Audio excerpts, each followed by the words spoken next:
Aqui da bancada conosco para trazer a pauta quente do dia, CBN em Pauta com Edir Viegas. Um bom dia. Bom dia, Karina. Bom dia a todos. E o concurso da Secretaria Municipal de Educação de Campo Grande para a contratação de 323 novos professores para a rede municipal de ensino continua gerando polêmica.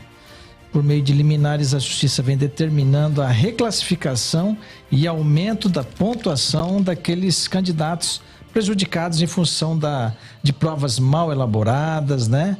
E acabaram aí conquistando o direito de continuar no certame. As decisões judiciais vêm sendo concedidas a professores prejudicados por erros gramaticais, de digitação. Tem questões aí com mais de uma resposta correta ou sem nenhuma resposta correta, enunciados equivocados e ainda respostas a recursos sem um mínimo de fundamentação. Em alguns casos, na análise dos recursos, vem aí respostas contraditórias em relação às questões alvo dos recursos. O que diz o edital aqui, Karina? Cada questão da prova objetiva terá 5 alternativas, sendo que cada questão terá apenas uma alternativa correta.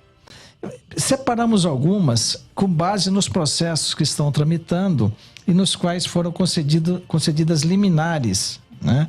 A questão 25, por exemplo, de uma das provas, não tinha alternativa correta. Quando o candidato recorreu, ele marcou uma determinada resposta e ele recorreu para a banca. Olha, a resposta anunciada pela banca, que seria a letra B, estabelece o seguinte, né? Que as tendências pedagógicas são classificadas em 4 grandes grupos. Ok. Quando a banca...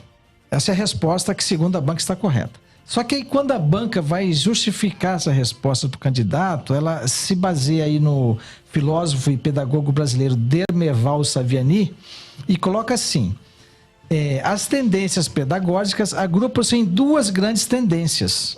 Ou seja, na resposta considerada correta pelo Instituto Avalia, se fala em 4 grandes eixos. Na resposta ao recurso, a banca estabelece que são 2 grandes tendências ou 2 grandes eixos. Ou seja, há uma contradição aí gritante. No final, nenhuma das respostas estava correta. E essa aí foi motivo de uma concessão deliminar. Outra questão, a de 28, também numa das provas, foi abordado o decreto 6.571/2008, que trata da educação especial, né? Que deve ocorrer de forma inclusiva. Além desse decreto não estar previsto no conteúdo programático do concurso, ele já foi revogado.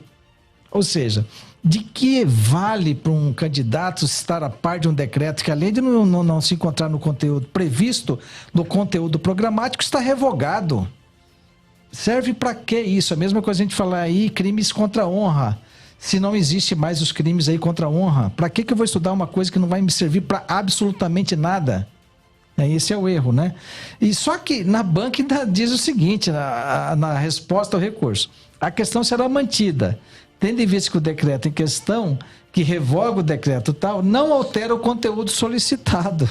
Ou seja, é uma coisa assim surreal.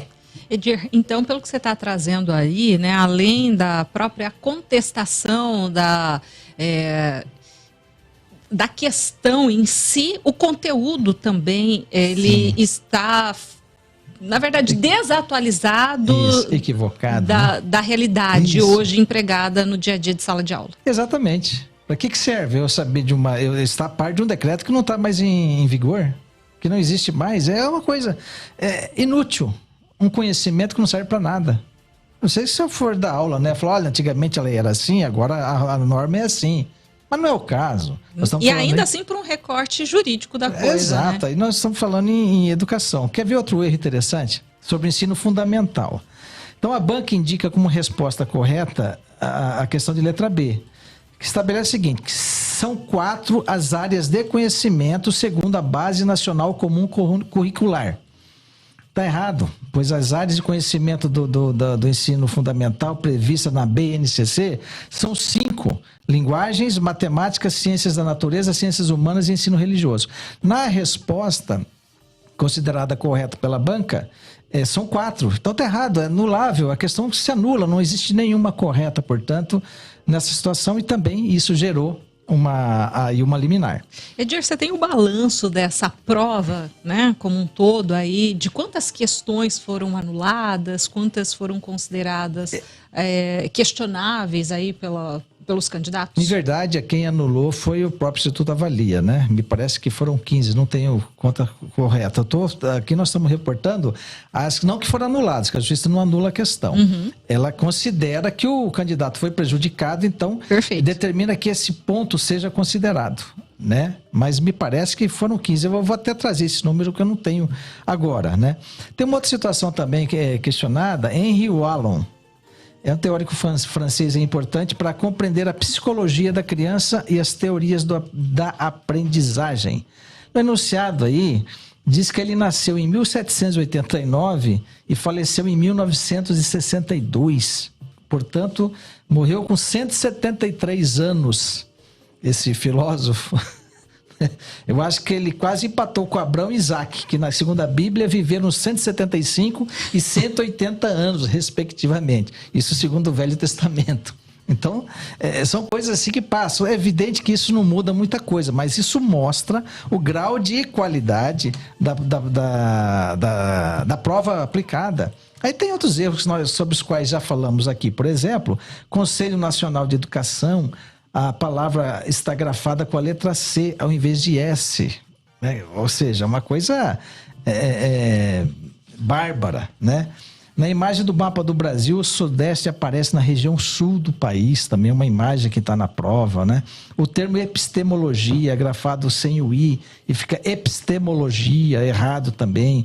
O termo projeto político-pedagógico, cuja abreviatura seriam 3 letras, PP, foi grafado como PPE, também nada a ver, né? E o perímetro, essa aqui é interessante, abre aspas, o perímetro de um retângulo é igual a 44 centímetros e sua área é igual a 120 centímetros quadrados. Quais as medidas deste triângulo? Ora, eu falo num retângulo e pergunto quais as medidas desse triângulo.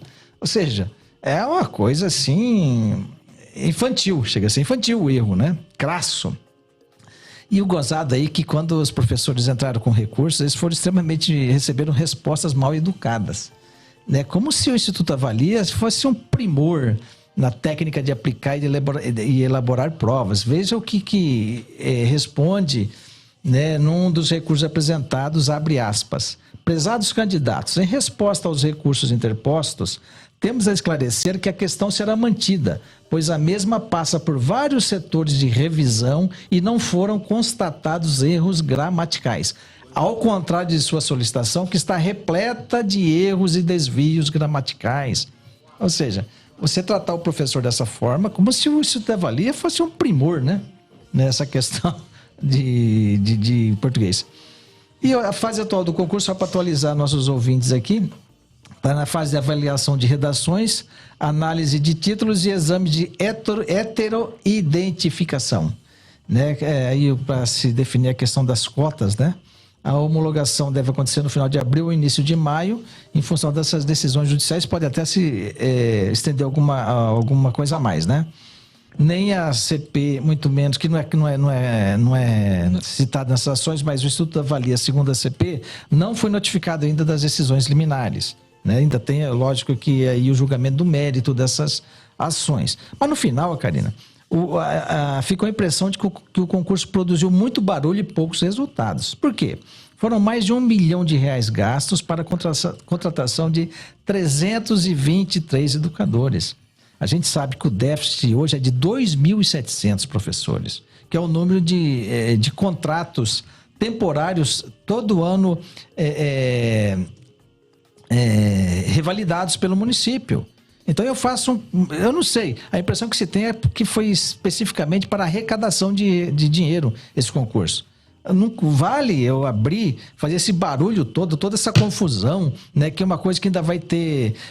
Porque com essas novas liminares, Karine, o que acontece? Muitos candidatos vão se sentir incentivados, encorajados a também buscar o judiciário, né? Então, É uma coisa que, no nosso entendimento, vai crescer. Ainda nesse sentido, traz o esclarecimento que esse candidato pode fazer valer o seu direito, ainda que seja em vias judiciais, né? Mas é claro que é uma situação que demanda um esforço maior, demanda também um tempo, né? Porque o concurso ele não para ainda que o candidato acesse a justiça para contestar o seu direito, né? E isso fica sob júdice, e a gente vê diversas situações nesse sentido, que inclusive muitos são convocados, já começam a trabalhar e outros ainda aguardando o resultado. Aí você chega lá na frente, o que foi convocado, vamos imaginar que a liminar foi confirmada, então a pessoa entra. Aí eu vou ter que tirar alguém. Olha a confusão que isso vai dar. Peraí, se foram restabelecidos 2 pontos para mim e eu fiquei à frente daquele que já está trabalhando, é evidente que eu vou ter a preferência na nomeação. Olha a confusão. Vou tirar que já foi nomeado, que já tem um direito aí estabelecido?